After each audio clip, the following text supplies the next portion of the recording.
Welcome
to the East Gippsland Art Gallery. On behalf of the Gallery Board of Management and staff, I would like to acknowledge the Brubbalung people of the Gunai Nation as the traditional owners of the land on which the gallery stands, and where we meet, exhibit and celebrate art and culture. We pay our respect to elders past, present and emerging. We also recognise other Aboriginal elders and community members who live on Gunai, Yuin, Monero, Narragansett and Bidawell country. I would like to welcome and thank East Gippsland Shire Councillor Jane Grecian for attending this evening. Thank you, Jane. And I'd also like to thank our CEO of East Gippsland Shire Council, Mr Anthony Basford, for coming along as well. Thank you, Anthony. I of course have to thank my volunteers, or thank the gallery volunteers I should say. So I want to thank Margaret Crocker, who's in the corner, for unwrapping everything and helping us install. She's a fibre artist herself, so she loves it's like Christmas when she opens up all the boxes. I also want to thank all the volunteers that are helping out in the kitchen tonight. So, how was this? Volunteers out the back. So how was this? This is awesome. So the International Art Textile Biennale has a good ring to it. And it kind of has a really good ring to it in East Gippsland. Yeah.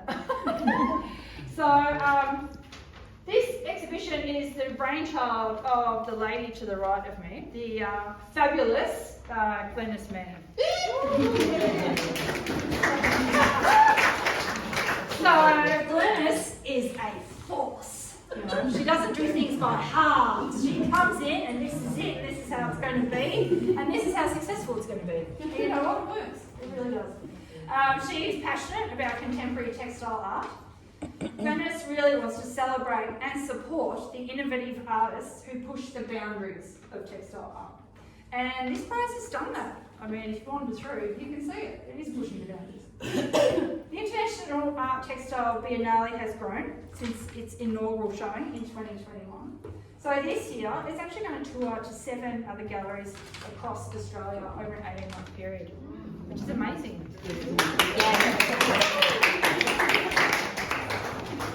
So without further ado, I'm going to introduce CEO of Fibre Arts Australia and exhibition curator, the lovely Glenys Mann.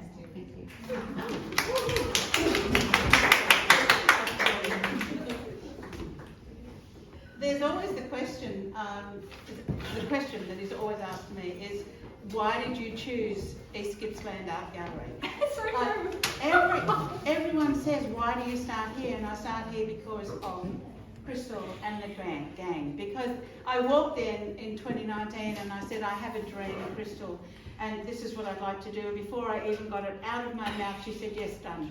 And that's what I really wanted to hear. And so then I put a whole lot of stuff together and then set out the interests and the forms and everything, and then just get inundated with people who would like to be part of it. This year, we had 273 individual entries from 25 countries. Wow. And that is wow. It's extraordinary. And then we had 2 selectors, a selector from Canberra in ACT and another one from New Zealand, and they had to select 35 pieces out of that 273, which you see here today. And from those 35 pieces that are here, there's 9 countries represented within this exhibition. This is unique within Australia. Unique so much so that there is no other art textile exhibition that is happening like this, and no other art textile exhibition that will be travelling for the length of time that this one will be travelling. And it's the support from the artists that makes this happen.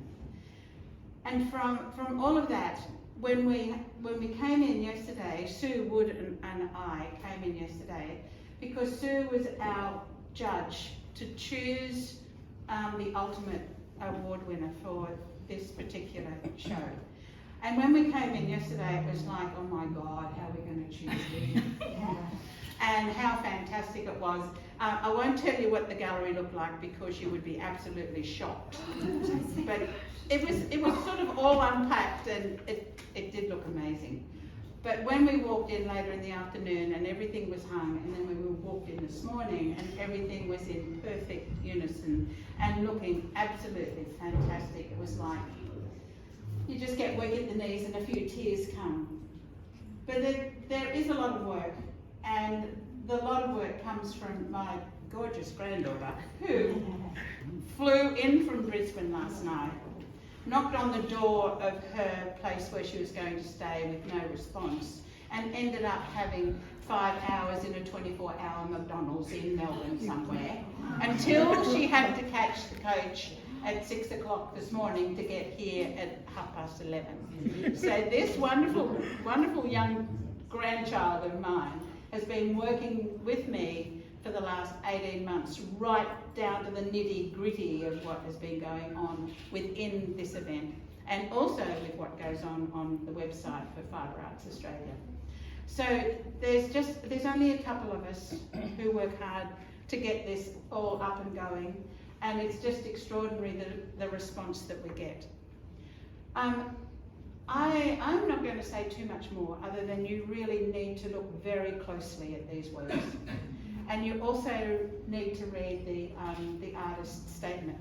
But the other important thing to do is snap on the QR code, because that QR code will then take you further down the rabbit hole so that you can then meet and see that exact artist and what she does or what he does. And it's just another way of bringing those people to life. So I think that's all. I'd like to thank all of you who've travelled a long way. And I know many of you have travelled a long way. And even just travelling a long way to get this collection together. We've walked million steps, haven't we? Yeah. And so thank you so much for coming.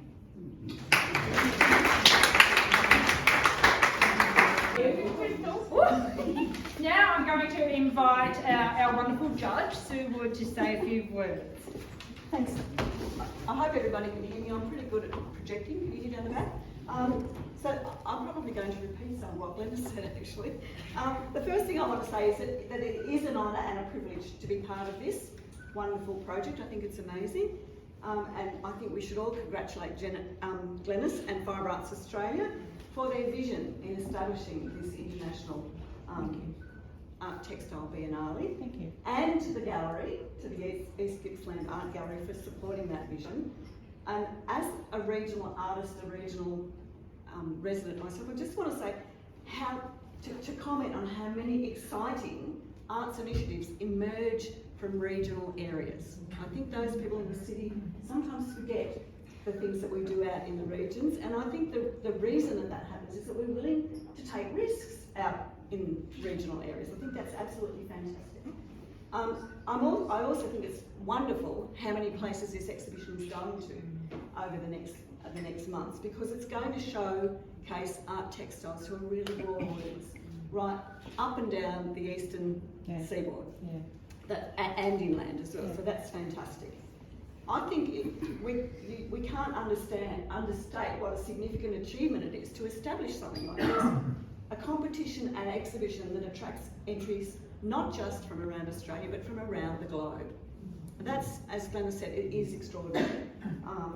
And as somebody who's been in the textile community for a very longer than I care to admit to, it's really satisfying to see international people submitting and sending their work to us, when so often it happens the other way around. We send our work off to them. So I think that's really, really exciting. So I'm not going to talk about the choices we made because I don't want to steal your thunder, but I'm happy to talk to people later on about what I thought about all of the work in here. Is all amazing. Just a few general comments. And I'm guessing I'm talking to a textile community anyway, so I'm probably going to say things you already know.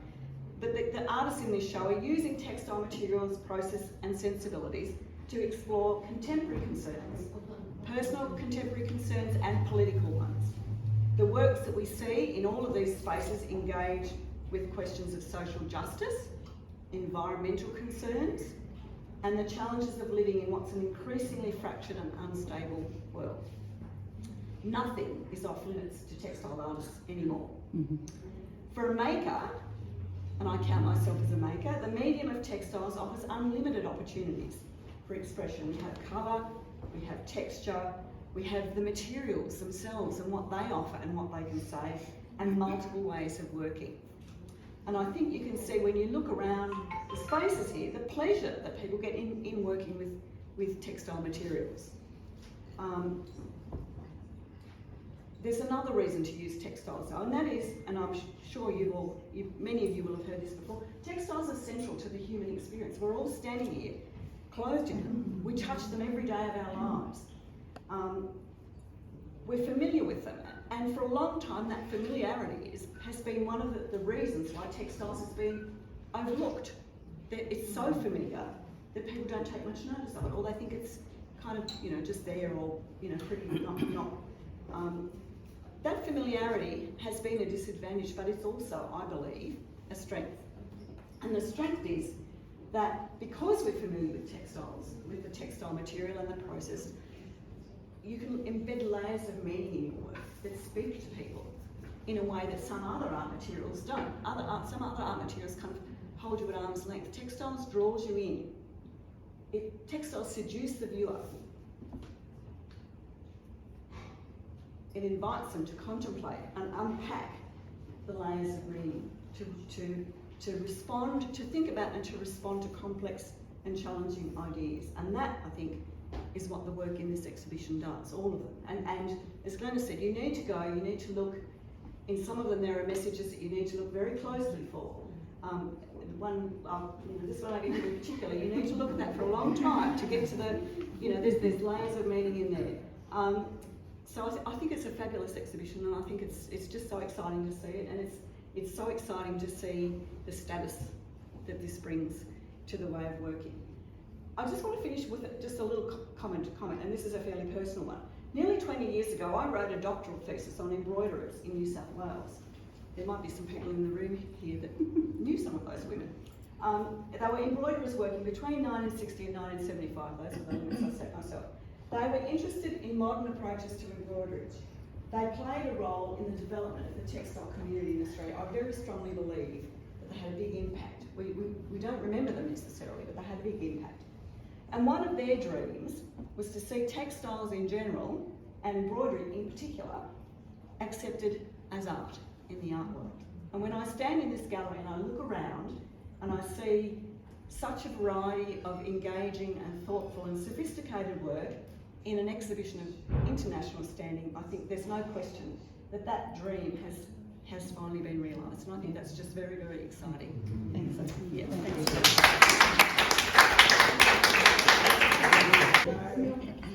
So now we're getting to the important bit. So we're looking at prize winners, and I'm going to invite the wonderful councillor Jane Grecian to come and speak and announce who those prize winners are. Thanks, Crystal. Thanks, Jane. I'm not going to make a speech. I think what's been said is wonderful, and this is a fabulous exhibition. I really hope, Glennis and Crystal, you're going to keep doing it every 2 years. You didn't mention you were going to do it again. You're going to keep rolling this out every 2 years. Oh, yeah, sure.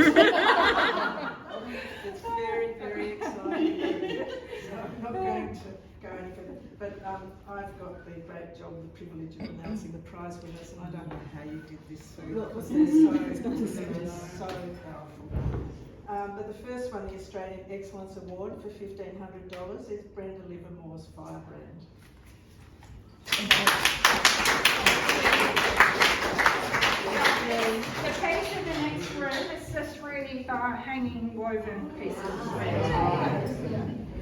Was that a sigh of approval? Yes. The next one's the International Excellence Award for $1,500, and it's Katharina Summer, Mug Ribbon 2.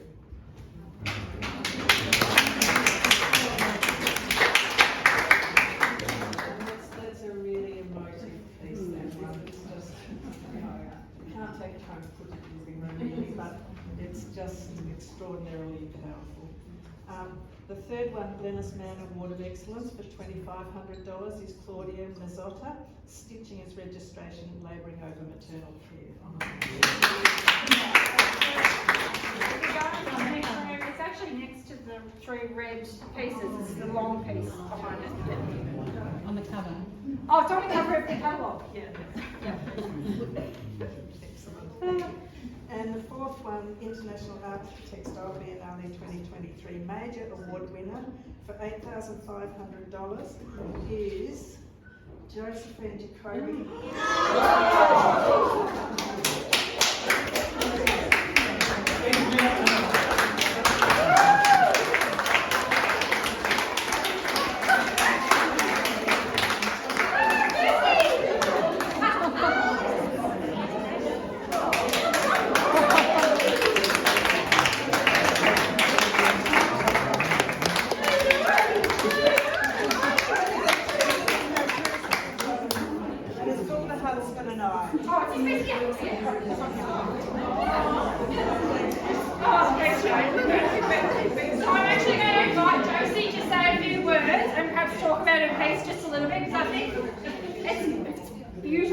fascinating, and I think it'd be nice to hear from her about the ideas and the inspirations behind the piece. Is that all right? Gosh, you just asked me. Okay, all right.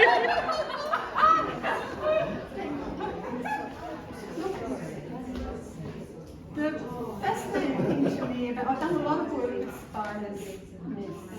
It seems to me like it's a collaboration with a textile artist that has been there forever, probably before human beings ever set foot on the planet. And to collaborate with an original textile of a more than human world is pretty exciting to me. And I've done a lot of it.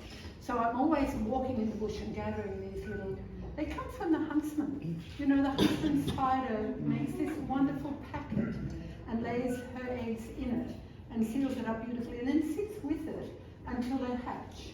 And there's many different varieties of huntsmen, and some of them stay with the young for a long time, and some of them just go mizzle off, you know. But it's a really interesting thing to me to collaborate with a spider. The stand, I had to think hard about how I would display this. Somebody said it should be high on the wall, the spiders always go up. And I thought, you can't see it, you know. But I'd seen this idea for tensegrity. It's an architectural principle that I was aware of, and it's intriguing. It's a funny little thing that looks as if it won't work, but it does. And so I did a lot of Googling around to work out the design, and then I took my design to the plastics man here in Bairnsdale, and he got excited too. Because He's great, isn't he? I love it. Yeah, so he made the because look what happens. What is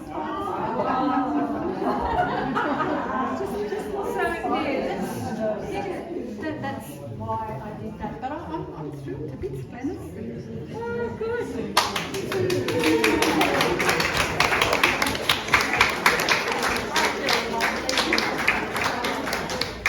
Go drink wine and be merry.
Thank you.